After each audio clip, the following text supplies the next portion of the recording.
बिस्मिल्लाहिर्रहमानिर्रहीम अस्सलाम वालेकुम। आज हम बड़ा ही इंटरेस्टिंग टॉपिक डिस्कस करेंगे, sexual reproduction in flowering plants. ये बड़ा ही सिंपल टॉपिक है, आप बस स्टेप बाय स्टेप समझते जाएं। अब फ्लावरिंग प्लांट्स में जो एंजियोस्पर्म है, उसमें जो आपको प्लांट बॉडी नज़र आ रही होती है वो स्पोरोफाइट जनरेशन है। और स्पोरोफाइट जनरेशन में जो रिप्रोडक्टिव स्ट्रक्चर है वो है फ्लावर। ये जो फूल आपको नज़र आ रहा है ये रिप्रोडक्शन करता है। जो फ्लावर्स के कंपोनेंट है ना, वो वर्ल्स की शक्ल में अरेंज होते हैं, घेरों की शक्ल में अरेंज होते हैं। आउटर टू यानी बैरूनी दो घेरे जो से हैं वो नॉन रिप्रोडक्टिव होते हैं, जबकि इनर टू अंदरूनी दो घेरे होते हैं वो रिप्रोडक्टिव होते हैं। अब पहले हम नॉन रिप्रोडक्टिव वर्ल्स की बात करते हैं। इनमें एक घेरा होता है कैलिक्स। देखें, जब फ्लावर बंद होता है ना तो उसको सबज पत्तियों ने घेरा होता है, यानी भी फूल खिलता नहीं है, खिलने से पहले सबज पत्तियों ने घेरा होता है। उस पूरे घेरे को वर्ल को हम कैलिक्स कहते हैं और उसका सिंगल यूनिट सेपल कहलाता है। यहाँ पे देखें, ये आपको सेपल नज़र आ रहा है। अब सेपल का ग्रीन कलर होता है और इसका काम है प्रोटेक्शन देना, यानी जो बंद फ्लावर है फ्लावर के अंदरूनी हिस्सों को ये प्रोटेक्शन देता है।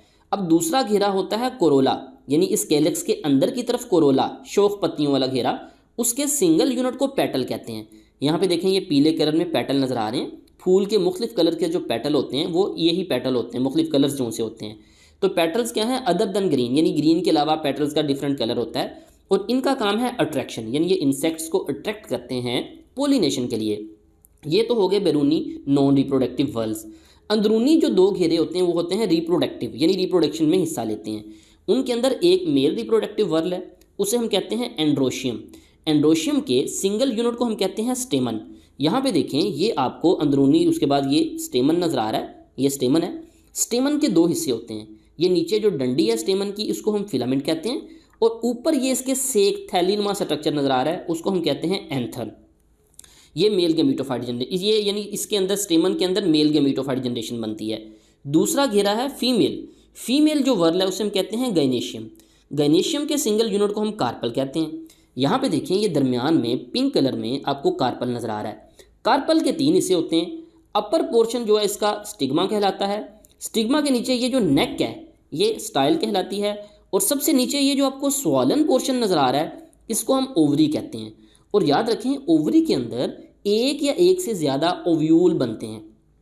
देखें, जब फ्लावर्स, जब फल बनता है, ये जो ओवरी है ओवरी ही पक कर फल बनाती है, और दरमियान में जो ओव्यूल हैं ओव्यूल ने सीड बनाना होता है। तो ये तो हमने पूरा स्ट्रक्चर देख लिया, जिसमें आपने देखा कि सबसे बैरूनी घेरा कैलिक्स कहलाता है, उसका सिंगल यूनिट सेपल कहलाता है। उसके अंदर कोरोला, कोरोला का सिंगल यूनिट पेटल, उसके अंदर एंड्रोशियम मेल पार्ट, उसका सिंगल यूनिट स्टेमन, और सबसे अंदर गाइनेशियम जिसका सिंगल यूनिट क्या कहलाता है, कार्पल। अब हम देखते हैं रिप्रोडक्शन। सबसे पहले बात करते हैं, ये जो मेल पार्ट है, ये जो एंथर है, ये हमने एंथर बड़ा करके देख लिया। एंथर के अंदर ये सेक्स होते हैं, थैलियाँ, जिसके अंदर स्पोर्स बनते हैं, पोलन ग्रेन बनते हैं। सबसे पहले एंथर में माइटोसिस के जरिए माइक्रोस्पोर मदर सेल्स बनते हैं। ये क्या होते हैं, डिप्लॉइड। अब ये माइक्रोस्पोर मदर सेल मियोसिस करके माइक्रोस्पोर्स बनाते हैं। जब मियोसिस हो जाएगी तो ये क्या रह जाएंगे, हेप्लॉइड। तो ये माइक्रोस्पोर्स बन गए, ये इसके अंदर ही हो रहा है काम। अब माइक्रोस्पोर के अंदर जो न्यूक्लियस होता है वो न्यूक्लियस माइटोसिस करता है, यानी माइटोसिस करके एक से दो बनाता है। ये दो आपको ब्लैक कलर में न्यूक्लियस नजर आ रहे हैं। उनमें से एक को हम कहते हैं जनरेटिव न्यूक्लियस और दूसरे को हम कहते हैं ट्यूब न्यूक्लियस। अब ये दो जनरेटिव न्यूक्लियस, यानी ये दोनों हैप्लॉइड होंगे, दोनों हैप्लॉइड, क्योंकि ये माइक्रोस्पोर से जो न्यूक्लियस बने हैं माइटोसिस करके बने हैं। अब ये जो जनरेटिव न्यूक्लियस है ये फर्दर माइटोसिस करता है और दो न्यूक्लियस बनाता है, उन दोनों को हम कहते हैं स्पर्म न्यूक्लियाई। ये आपको स्पर्म न्यूक्लियाई नजर आ रहे हैं। तो यहाँ तक ये जो माइक्रोस्पोर है जिसके अंदर जनरेटिव न्यूक्लियस बन चुका है और ट्यूब न्यूक्लियस बन चुका है, इस माइक्रोस्पोर को हम कहते हैं पोलन ग्रेन। ये पोलन ग्रेन कहलाता है और इसी को हम मेल गैमेटोफाइट जनरेशन कहते हैं। ये मेल गैमेटोफाइट जनरेशन बन गई, इसको यहीं पे लॉक कर दें, ब्लॉक कर दें। दूसरी तरफ आए, फीमेल गैमेटोफाइट जनरेशन कैसे बनेगी। अब हम ओवरी के अंदर ये सिर्फ ओव्यूल वाला हिस्सा बड़ा करके देखते हैं। ये हमने ओव्यूल निकाल लिया।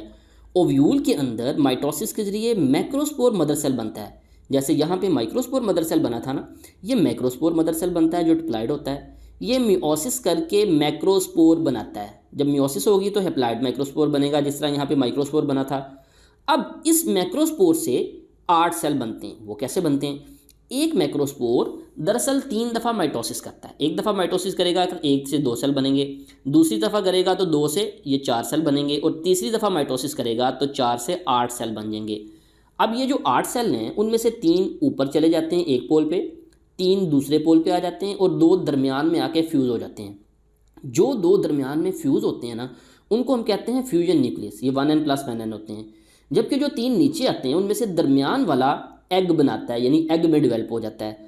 अब ओव्यूल के अंदर ये जो फ्यूजन न्यूक्लियस बन चुका है और ये एग, इस स्टेज को हम कहते हैं फीमेल गेमेटोफाइट। तो इसका मतलब है कार्पल के अंदर, यहाँ पे ओव्यूल के अंदर फीमेल गेमेटोफाइट बन चुका है और एंथर के अंदर मेल गेमेटोफाइट बन चुका है। अब नेक्स्ट प्रोसेस होगा पोलिनेशन। पोलिनेशन का मतलब है पोलन ग्रेन, ये जो पोलन ग्रेन एंथर के अंदर बना है, पोलन ग्रेन का जब ये एंथर में यानी पोलन मेच्योर हो जाते हैं तो एंथर बर्स्ट करता है, फट जाता है, और ये पोलन ग्रेन बाहर आ जाते हैं। पोलन ग्रेन का एंथर से स्टिग्मा पर मुंतकिल होना, यानी ये जो फीमेल पार्ट है इसका ऊपर वाला हिस्सा, ये क्या कहलाता है? स्टिग्मा। तो पोलन ग्रेन का एंथर से स्टिग्मा पर मुंतकिल होना पोलिनेशन कहलाता है।